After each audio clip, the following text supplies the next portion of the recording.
harapannya adalah anak-anak muda itu tidak urbanisasi ke kota. Karena apa? Kita pernah melakukan riset, anak muda pergi ke kota itu kan mencari sebuah peluang, terutama adalah ekonomi. Karena di desa tidak mendapatkan itu. Tapi hari ini banyak desa-desa wisata seperti Umbul Ponggok, Ngelanggeran, Pujon Kidul, banyak di Bogor dan lain sebagainya, yang pendapatannya melebihi orang kota.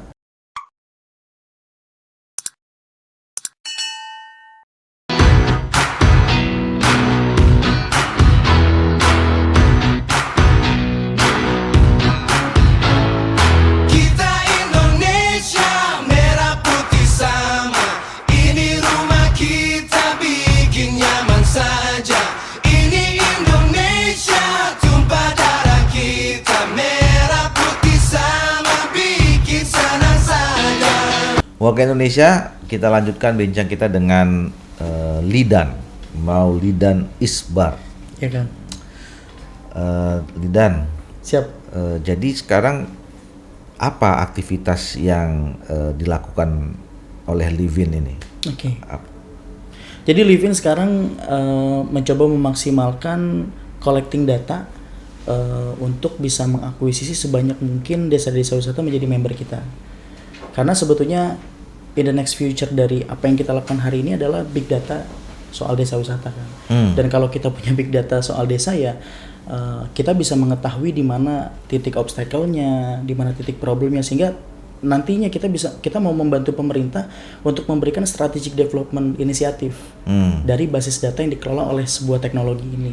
Tadi basis data dari mana tuh sekarang dapat? Sekarang masih member kita mengejar untuk tahap relaunching yang kedua ini, kita menargetkan 200 desa wisata bisa menjadi member kita, sehingga nanti publik bisa akses. Sekarang udah berapa?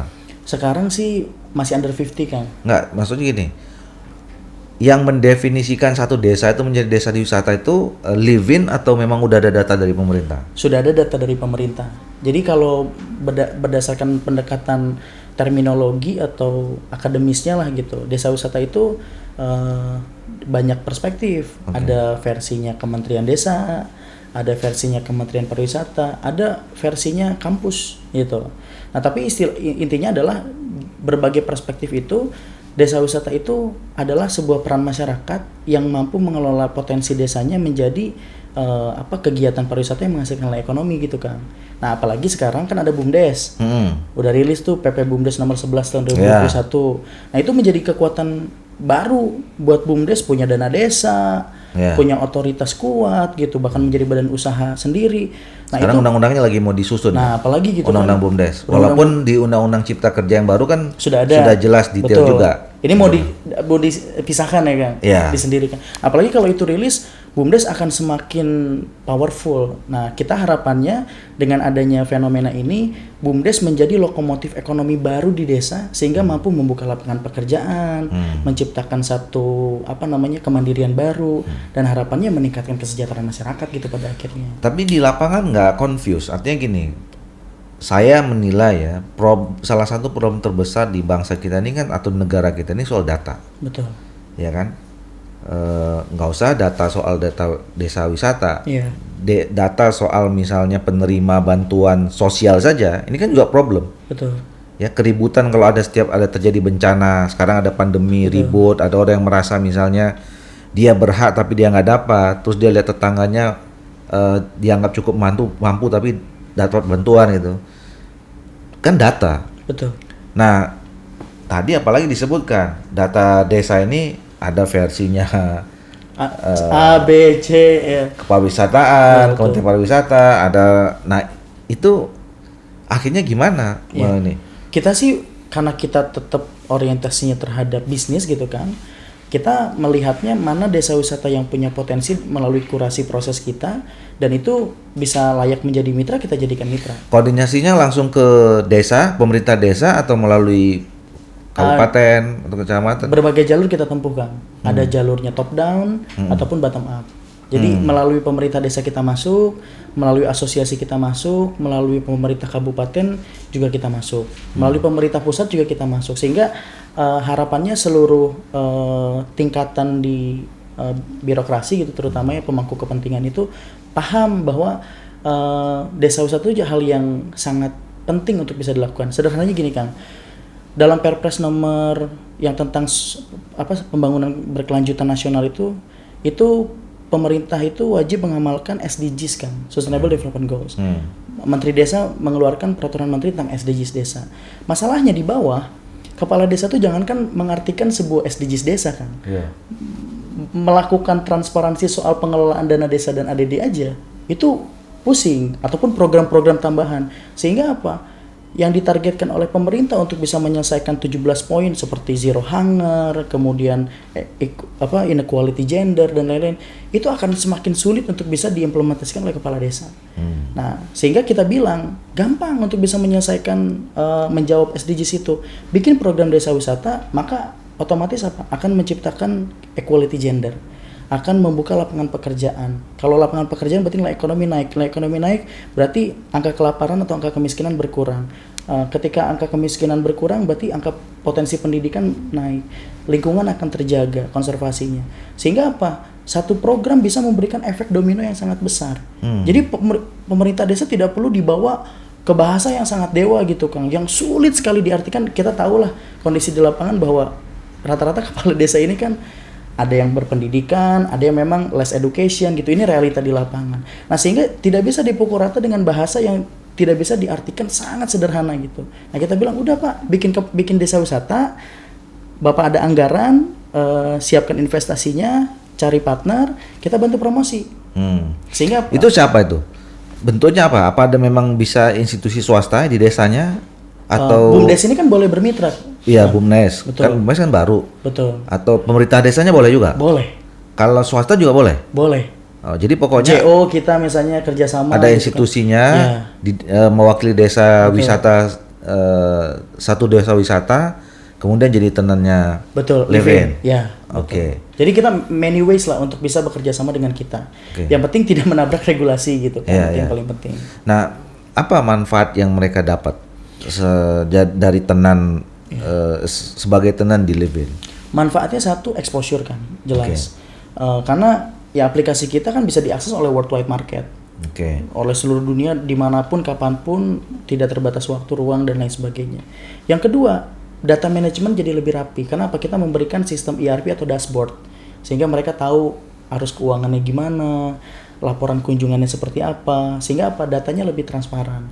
Karena kan ini yang dipakai uang negara gitu kan, uang rakyat gitu. Dan hasilnya apa, dari keuntungan itu kalau bisa kan sumbang PADes, sehingga meningkatkan ekonomi desa dan PAD-nya gitu. Nah, harapannya dengan data management ini itu bisa dimanfaatkan untuk strategic development inisiatif. Jadi pada saat musrembang, kemarin pendapatan desa kita 8 miliar nih, gitu kan. Gimana cara ningkatinnya lagi? Berdasarkan data di dashboardnya yang kita udah bermitra sama Live-in, total kunjungan kita paling banyak dari daerah Jawa. Berarti kita strategi promosinya harus di beat gitu kan. Nah, sehingga apa? Memudahkan akurasi dalam akselerasi promosi si desa wisatanya gitu. Kemudian yang ketiga, ya sekarang kan kalau kita melakukan akses ke desa itu kadang ribet kan, harus nyari travel agentnya. Mending kalau harganya fair. Kalau markupnya tinggi, begitu nyampe ke sana tahu harganya murah, kesel juga gitu kan. Nah, dengan adanya Live-in harga lebih fair. Sehingga apa?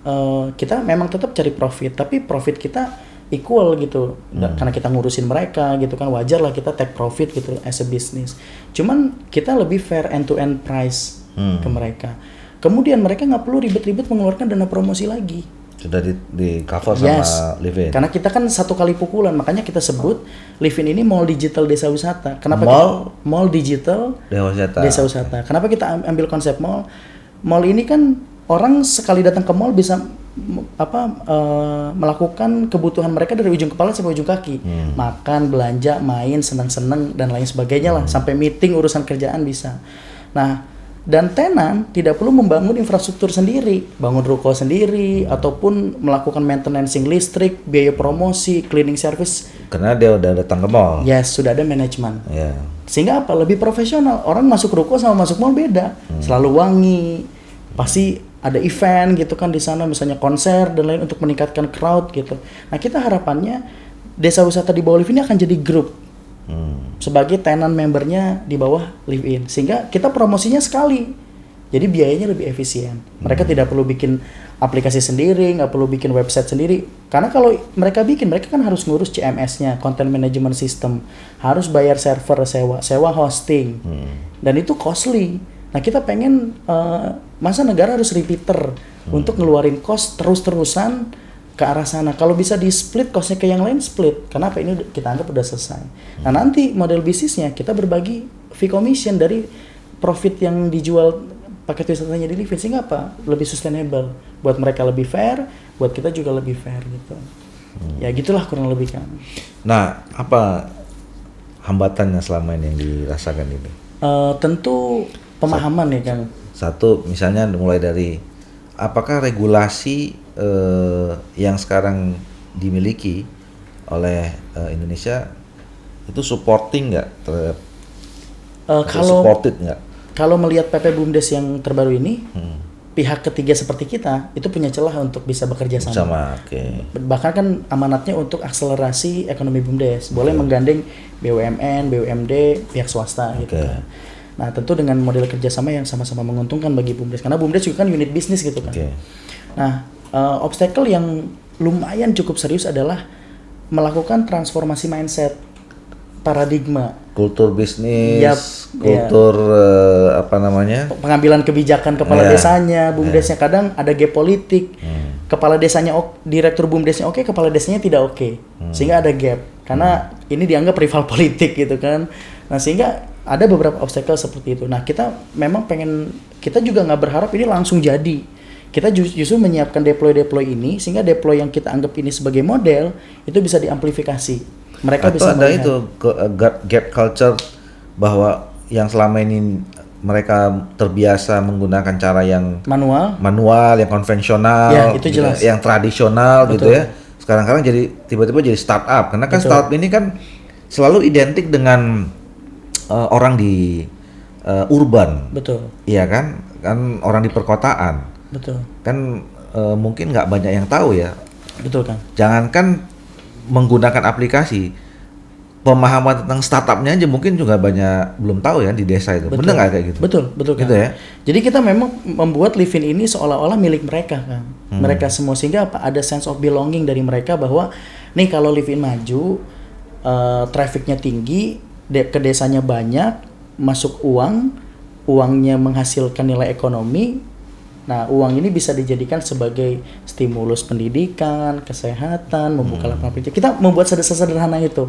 Sehingga apa? Pemahaman dasar atau rasionalisasi paling fundamentalnya itu bisa dipahami dengan mudah oleh mereka. Jadi kita anggap ini, kita mah jembatan doang gitu. Untuk mempermudah akses kalian keluar dan mempermudah orang luar untuk mengakses kalian. Cuman kita juga pada saat due diligence misalnya, ada desa-desa yang, Kang, ini nggak boleh diekspos ya. Misalnya kayak yang tertentu nih punya hal sakral gitu. Iya, kita juga nggak akan expose. Jadi itu based on availability-nya mereka kan.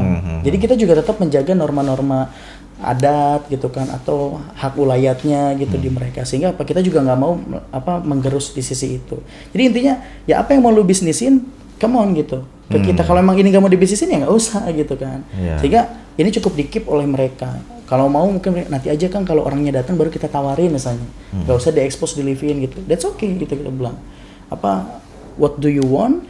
Dan kalau memang itu menurut kalian safe, ya deliver ke kita. Ya sejauh ini konsep yang dari awal sudah digagas oleh kreasi anak dalam bersama Livin ini running ya? So far running di tahap pertama. Karena memang ini prosesnya panjang kan. Satu, proses development di sistem. Kita juga itu costly dan juga many obstacle. Yang kedua, proses tahap pertama itu apa jadi? Soal development system. Okay. Yang kedua, acquisition merchant atau acquisition desa wisatanya gitu. Ada yang mau, ada yang enggak gitu kan. Terus termasuk pendataan tadi. Betul, kan? Datanya ada yang cuman sampingan doang, ada yang sebelah gitu kan. Ada yang harus kita ngedata sendiri gitu. Nah, sehingga itu jadi obstacle juga. Dan yang ketiga, tantangan kita ke depan nih di market. Apakah market bisa tune in atau fit terhadap produk yang kita deliver. Saya sih prinsipnya gini, selama kemasan kita menarik dan menurut mereka itu punya nilai experience dan kita anggapnya esteem tourism lah, bisa jadi kebanggaan pada saat mereka datang, bisa selfie, bisa rilis di internet. Selama itu dikemas dengan baik, di market hari ini, terutama di generasi kami nih yang cukup besar gitu populasinya, no issue. Karena sampai saya punya pengalaman dulu masih mengkrit secara tradisional, bawa market sampai ke pedalaman Pulau Wokam di Aru gitu kan, sampai ke Nias gitu, mau ngikut. Kenapa? Pengen tahu what discover over there gitu kan. Nah apalagi nih kalau dikemas dengan baik, kamu siapin biaya sekian, di sana nggak boleh ngelakuin ini, this is what you have to prepare gitu kan, dan lain-lain. Nah itu kita kemas dengan baik sehingga apa? Mereka tahu itinerary selama di sana ngapain, dan apa yang do and don't, apa yang boleh dan apa yang enggak gitu kan. Sehingga apa? Takutnya apa? Karena kalau liburan ke desa itu bedanya gini kan, desa itu kan sebuah kawasan yang diisi oleh masyarakat. Dia bukan tempat wisata sebetulnya. Kita itu mampir sebagai tamu. Nah kadang kalau tamu, tuan rumah kan punya aturan. Buka dulu sendalnya, lu harus nyeker gitu kan. Ganti dulu tuh celana pendek, lu harus pakai sarung. Nah kadang-kadang karena tidak terinformasikan, begitu datang terjadi clash. Ini kok ngapain? Bule you can see pakai baju gini. Kita nggak dikasih tahu pak. Gayeting nggak kasih tahu gitu kan. Nah di aplikasi itu kita akan sampaikan apa yang boleh dan nggak boleh. Ya, sehingga apa tidak terjadi iritasi sosial. Karena paling sering dalam konteks pariwisata itu adalah terjadi benturan antara orang lokal dengan turis. Ya seperti terjadi di banyak daerah lah gitu. Karena sebetulnya sederhana, tidak ada informasi. Ya, jadi kan intinya bahwa startup ini kan untuk bagaimana mempromosikan Betul. satu desa wisata, ada apa aja di sana. Betul. Dan endingnya kemudian turis pada datang. Betul. Dan kemudian nanti bisa memberikan multiplier effect ya terhadap desa itu. Betul. Benefit yang begitu bertambah lah gitu ya, gitu ya. Ada yang lebih keren kan? Harapannya adalah anak-anak muda itu tidak urbanisasi ke kota. Karena apa? Kita pernah melakukan riset, anak muda pergi ke kota itu kan mencari sebuah peluang, terutama adalah ekonomi, karena di desa tidak mendapatkan itu. Tapi hari ini banyak desa-desa wisata seperti Umbul Ponggok, Ngelanggeran, Pujon Kidul, banyak di Bogor dan lain sebagainya, yang pendapatannya melebihi orang kota, sehingga apa? Mereka malas untuk pergi ke dengan setelah masuknya Livin startup ini. Ya, jadi artinya jadi gini, ini yang mau tadi saya tanyakan, bahwa sebetulnya kan sudah ada kan? Iya. Sekarang desa-desa wisata yang bisa kita profiling. Sudah. Ya kan? Melalui Livin startup ini, yang kemudian dia berkembang dengan memanfaatkan startup ini. Gitu ya? Betul. Ada berapa itu kira-kira sekarang? Sekarang sih yang udah jalan banget 12 kan. 12 ya? Iya, masih kita kan baru. Ya oke lah. Jadi artinya di tahap pertama sambil mendeveloping sistem tadi kan, kemudian memperbaiki database gitu. Cuman sudah ada 12 merchant pertama yang ini bisa jadi benchmark dengan yang lain. Kan kira-kira gitu. Ya. Ini akan kita amplifikasi gitu di next stepnya. Ya, artinya sudah running dan walaupun dengan 12 gitu. Ya, it's okay lah gitu. Baik, warga Indonesia, nanti kita lanjutkan di sesi yang berikutnya.